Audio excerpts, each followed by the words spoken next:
The moment I learned a check had once been written in my name, I realized my family had been keeping a secret for years. My name is Sarah Mitchell, and I was 35 years old when a routine conversation at a family gathering shattered a story I had believed my entire life. Growing up, I always understood that my parents had done the best they could. We were comfortable, but never wealthy. Whenever money came up, especially after my grandmother passed away, the answer was always the same. There simply was not much to inherit. My older brother Ryan never seemed worried about finances, but I assumed that was because he was smarter with money than I was. He owned a small manufacturing business outside Dayton, Ohio. My parents spoke about him constantly. Every family dinner somehow turned into a discussion about Ryan's latest challenge or latest success. If a problem appeared, everyone rushed to help him. If something went right, everyone celebrated. I told myself that was normal. He was the oldest child. He had responsibilities. He had employees depending on him. I never imagined that my own future might have become tied to his without my knowledge. The discovery happened during my cousin's engagement party. Relatives filled a rented event hall while music played softly in the background. I was standing near the dessert table speaking with my great-uncle Walter, a man who had known every branch of our family tree for decades. We were discussing old memories when he casually asked a question that made no sense. "Did that inheritance check ever help you buy your first house?" he asked. I laughed because I thought he was joking. "What inheritance check?" I replied. The smile disappeared from his face. "The one from your grandmother's estate." For a moment, I thought he had mistaken me for someone else. "I never received an inheritance check," I said. Walter frowned. "That is strange. I remember hearing about it years ago." The conversation lasted less than a minute before someone interrupted us, but the damage was done.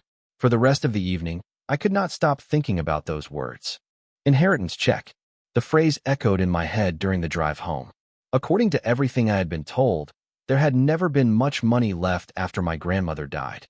Certainly not enough for anyone to be talking about checks. Yet Walter had sounded completely confident. The following afternoon, I called my mother.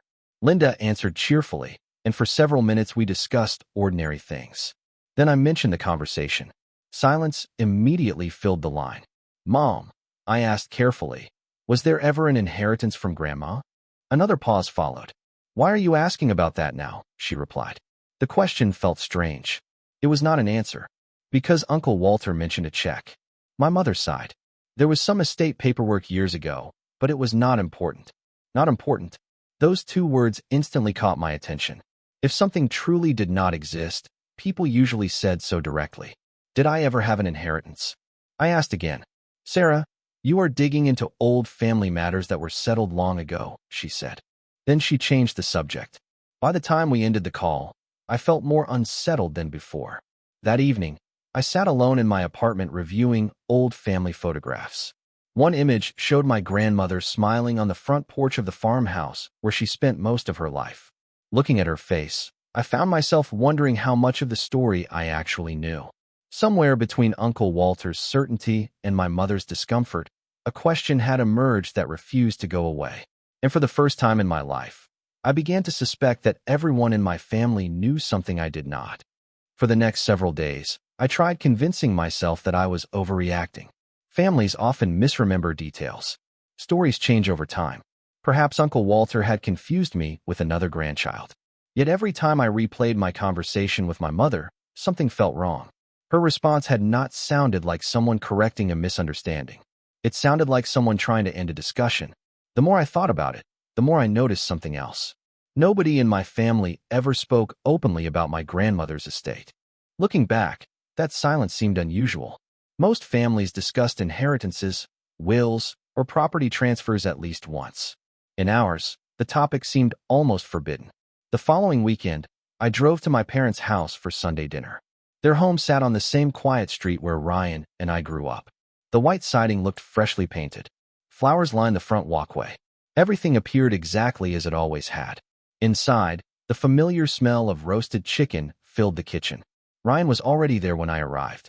As usual, he occupied the center of every conversation. My father George was asking questions about the manufacturing business while my mother listened attentively. Ryan explained that several new contracts might finally help the company grow again.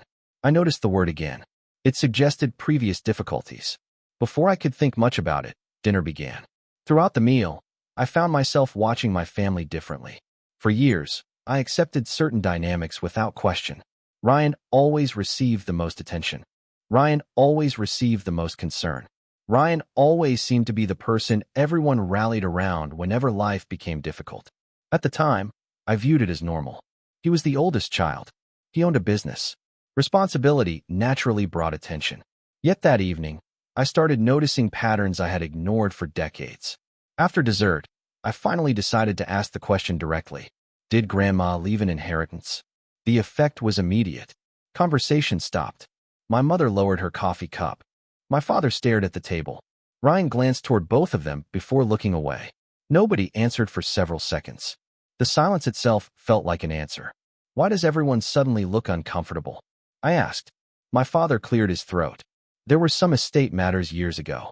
It was almost identical to my mother's earlier explanation. Vague, careful, incomplete. Did I inherit anything? I asked again. Ryan leaned back in his chair. Sarah, why are you digging into something that happened years ago? That question irritated me more than I expected. Nobody was actually denying it. They were simply trying to discourage further questions. Because nobody will give me a straight answer, I replied. My mother forced a smile. Nothing important came from it. There it was again. Not important. The same phrase. The same wording. Almost rehearsed. The discussion ended shortly afterward, but I left with a stronger suspicion than ever. Everyone knew something. Everyone except me. The next afternoon, I called Uncle Walter.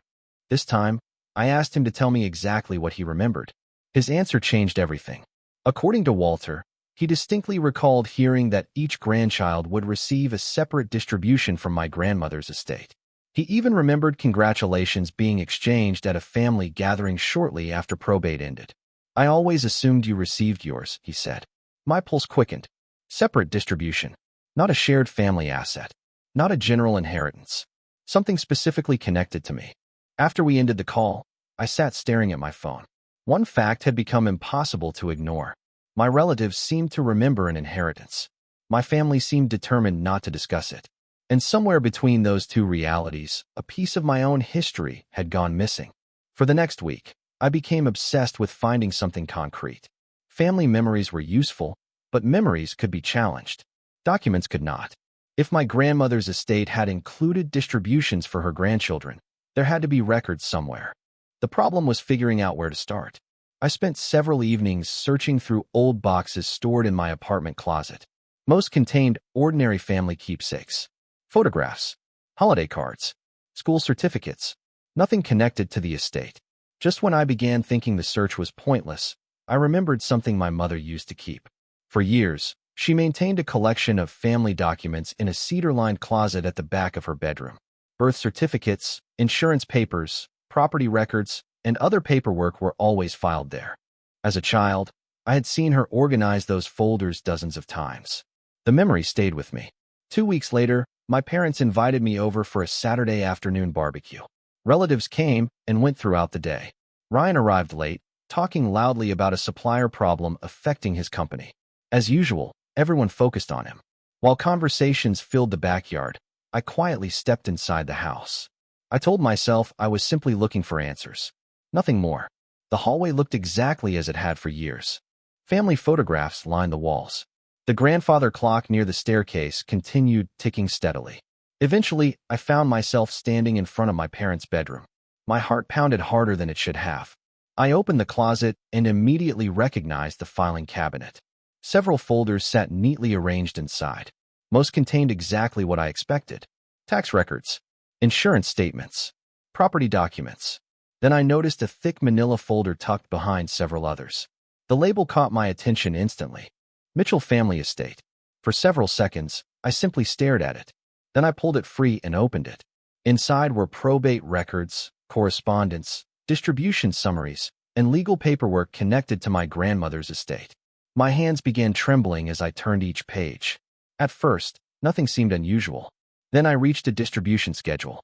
4 names appeared on the document. My mother, my father, Ryan, and me. Beside each name was a separate allocation amount. I read the page 3 times because I could not believe what I was seeing. Uncle Walter had been right. There had been individual distributions. My inheritance had not been imaginary.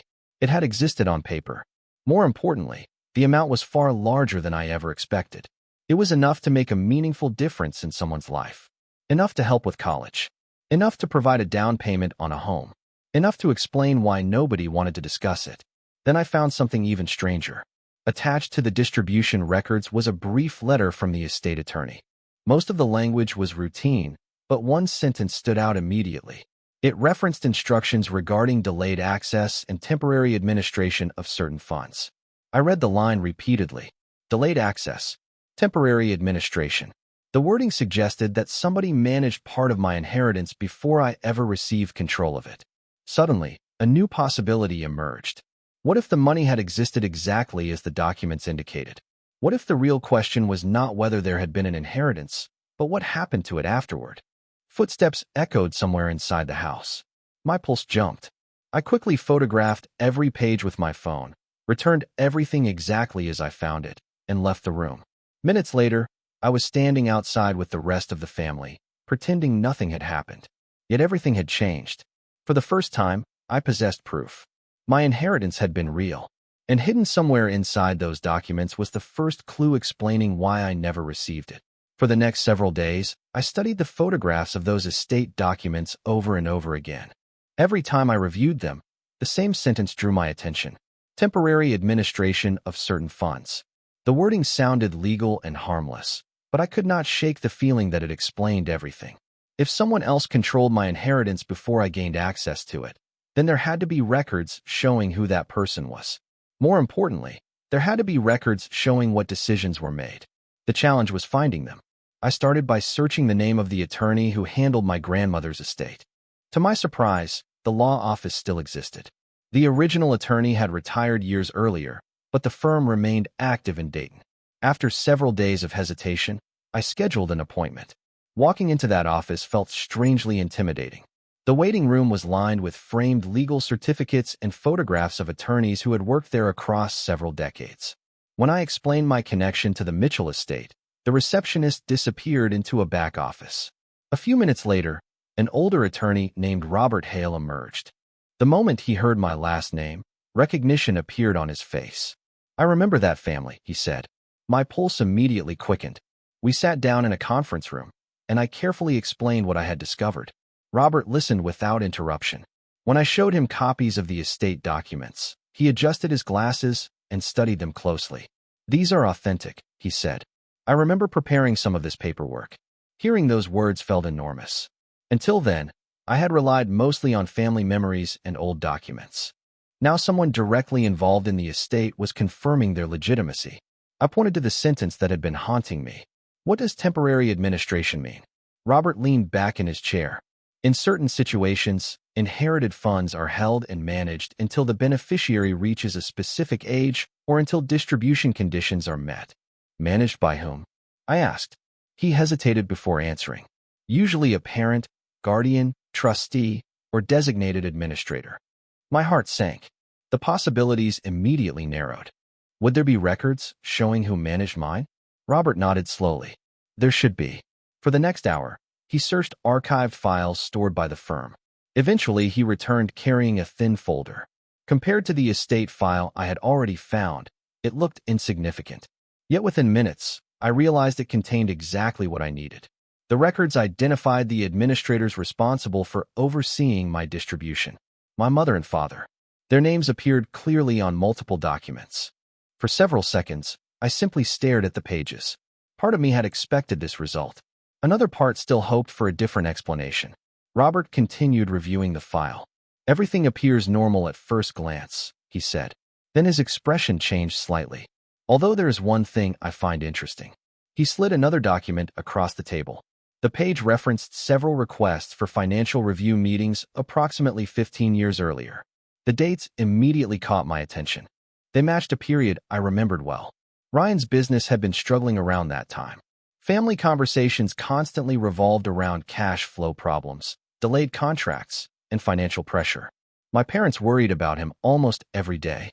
Suddenly, those memories seemed far more important than before. "Do these reviews explain what happened to the funds?" I asked. Robert shook his head. No, but they suggest significant decisions were being discussed. Significant decisions. The phrase lingered in my mind as I left the office. Driving home, I could not stop thinking about the timing. My inheritance had been under my parents' control. Ryan's business was facing serious difficulties.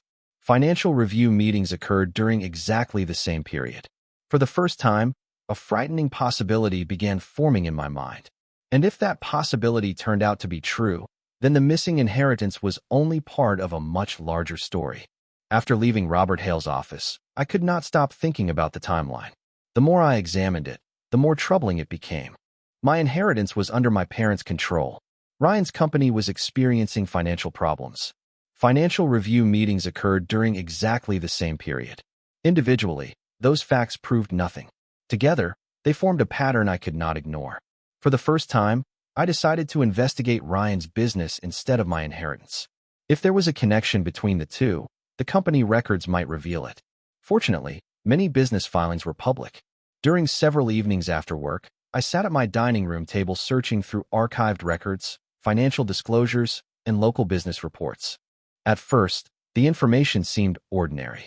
Ryan's company manufactured specialized industrial components for regional clients. The business had operated for years and appeared stable on the surface. Then I found older articles published in local newspapers and trade journals. Suddenly, a different picture emerged. Approximately 15 years earlier, the company faced serious trouble. One article described cash flow shortages. Another mentioned delayed vendor payments. A third referenced concerns about future operations if new financing could not be secured. I leaned back in my chair and stared at the screen. These articles were dated within months of the financial review meetings Robert had shown me. The timing was almost identical. My stomach tightened. Growing up, I remembered those years clearly. Ryan seemed constantly stressed. My parents spent countless evenings discussing ways to help him.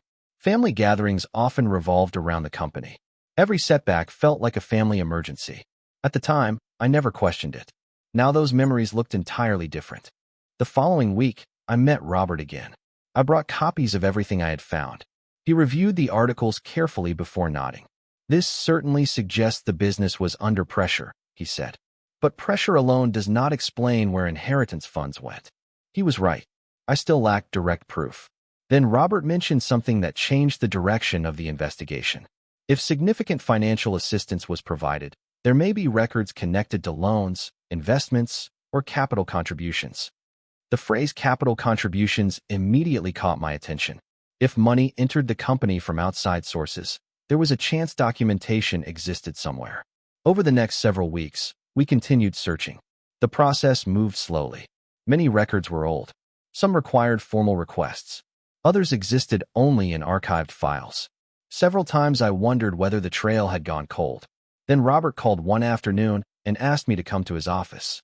The moment I arrived, I knew something important had happened. A stack of documents sat on the conference table waiting for me. Robert slid the top file forward. "You should read this." I opened the folder and immediately saw Ryan's company name. Several pages later, another detail appeared. Emergency financing discussions. Additional capital requirements. Liquidity concerns. Every page reinforced the same conclusion. The company had not been experiencing a temporary inconvenience. It had been fighting for survival. As I continued reading, one sentence seemed to leap off the page. "Without additional funding, continued operations may not be possible." I read it twice, then 3 times. The company was far closer to failure than anyone ever admitted. Suddenly, dozens of childhood memories clicked into place. The worried conversations, the late-night phone calls, the tension at family gatherings. My parents had not simply been concerned. They had been desperate to save Ryan's business. As I closed the folder, a realization settled over me. For years, I believed my inheritance disappeared because of paperwork, legal complications, or some forgotten estate issue. Now I understood something much more troubling. The business crisis was not a side story. It was becoming the center of the entire mystery. And if my growing suspicion was correct, someone had made a decision years ago that changed both Ryan's future and mine forever. The answer arrived on a cold Tuesday morning almost 3 months after I first asked my mother about the inheritance. By that point, the investigation had transformed from curiosity into certainty. I knew the inheritance existed. I knew my parents controlled it temporarily. I knew Ryan's business had been in serious financial trouble.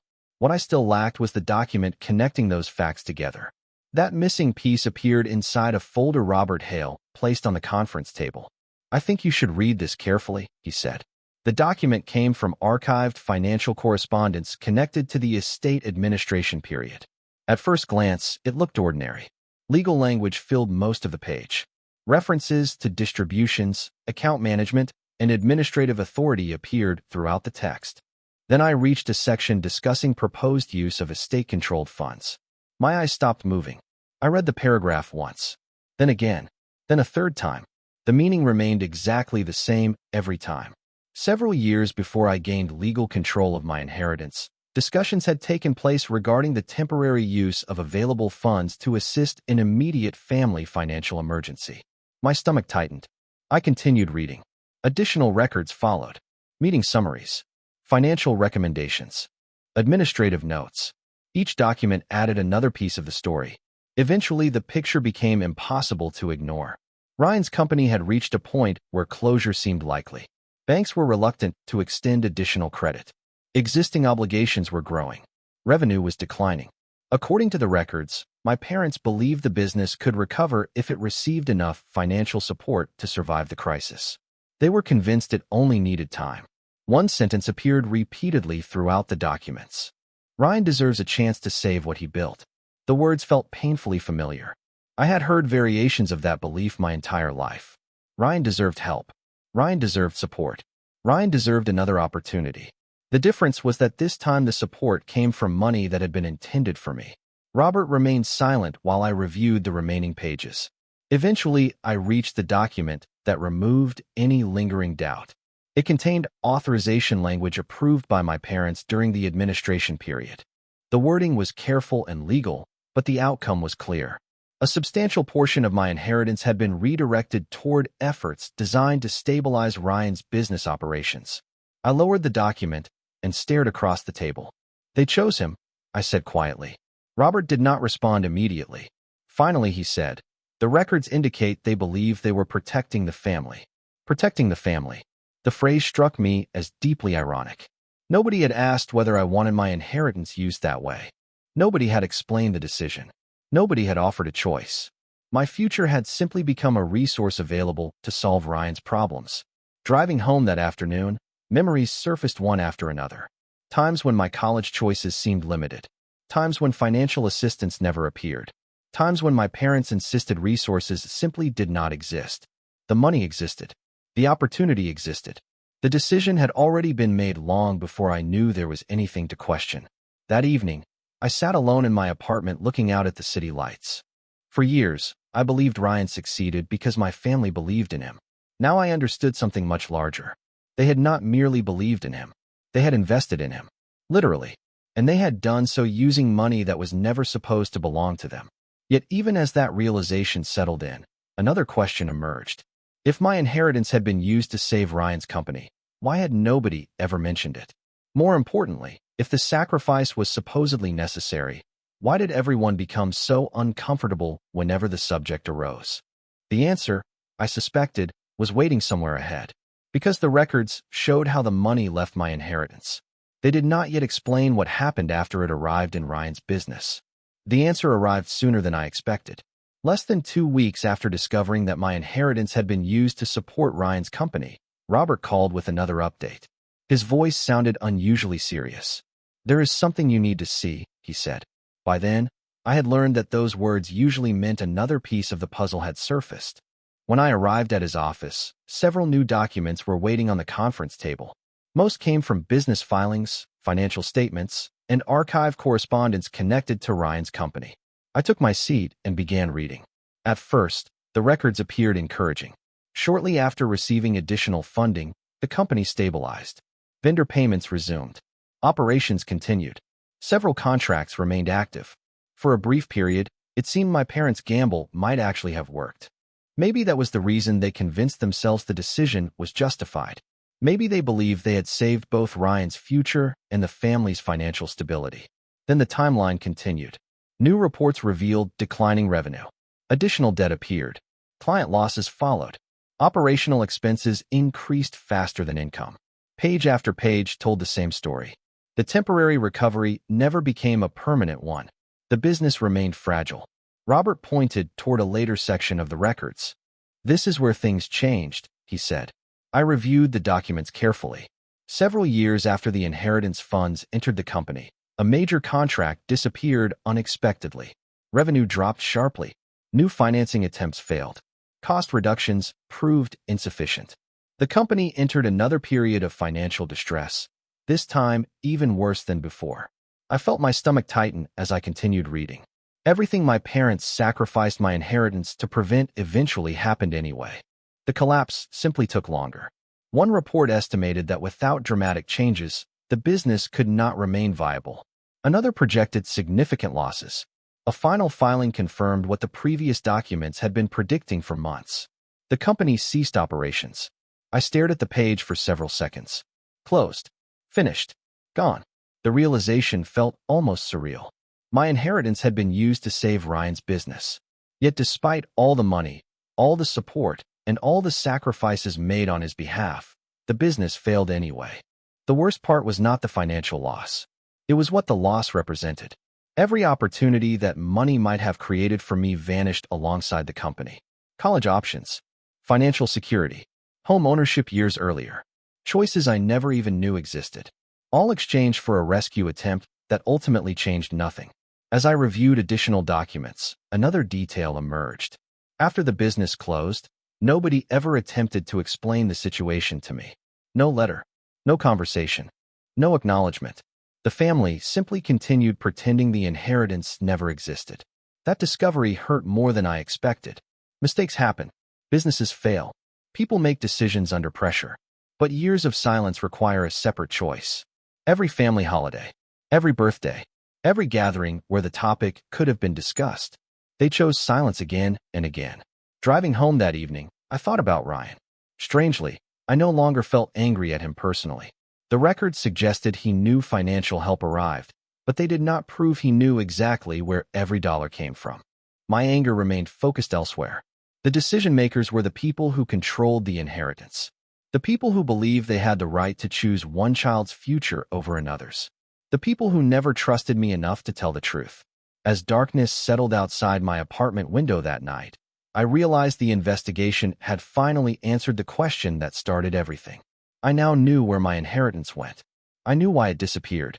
I knew what became of it. What remained was something far more difficult. Facing the people who made that decision and hearing them explain why they believed it was acceptable. I chose a Sunday afternoon for the confrontation because I wanted everyone in the same room. No excuses. No delayed phone calls. No opportunities to avoid the conversation.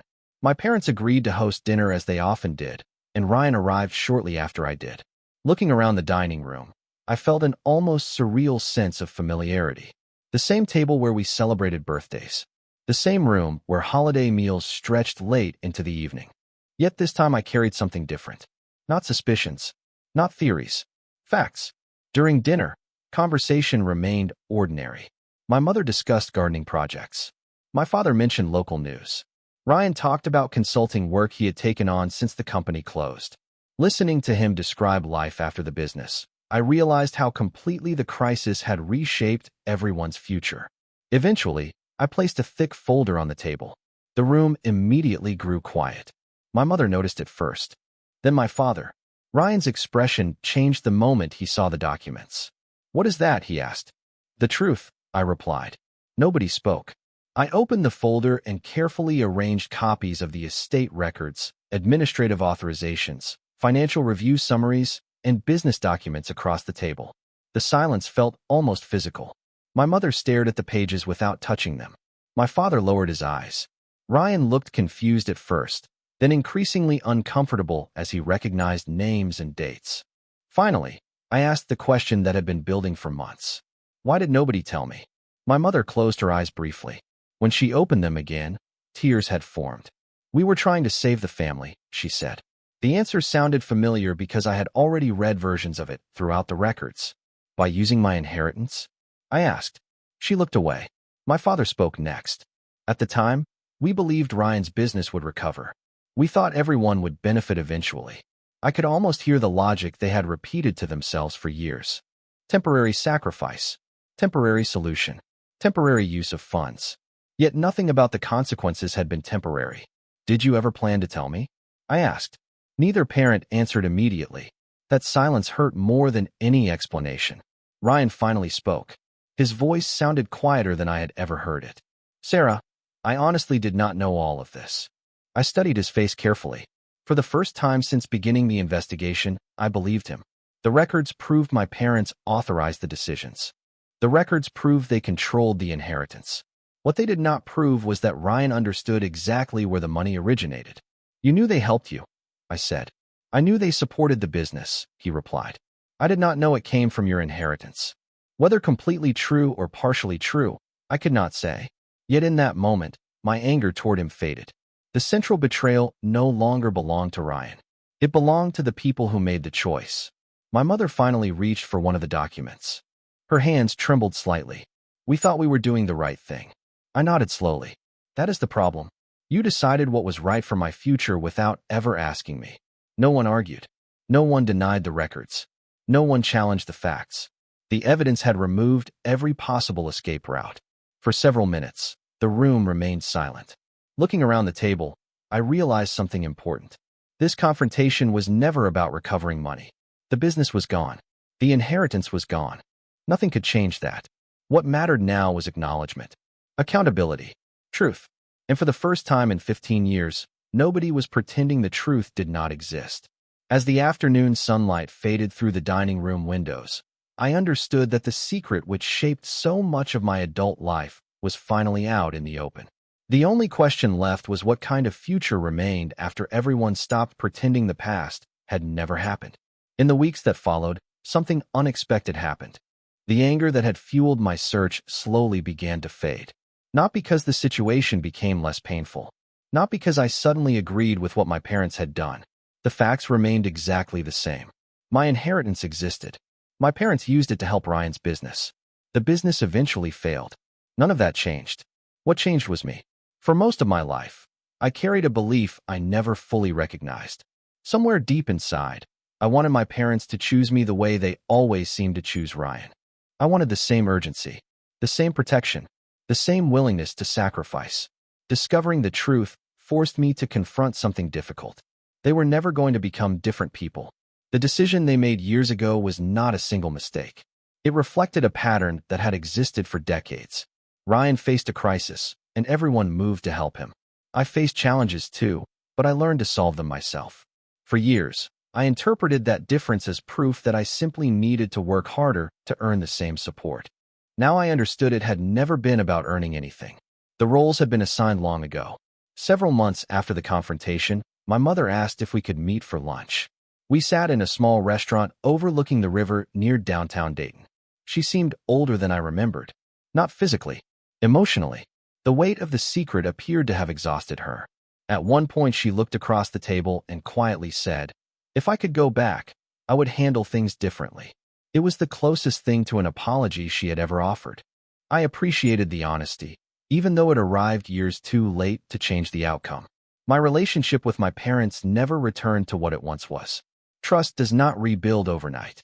Some conversations remained difficult. Some subjects remained sensitive.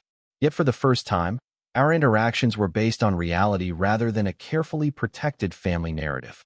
Ryan and I also spoke several times.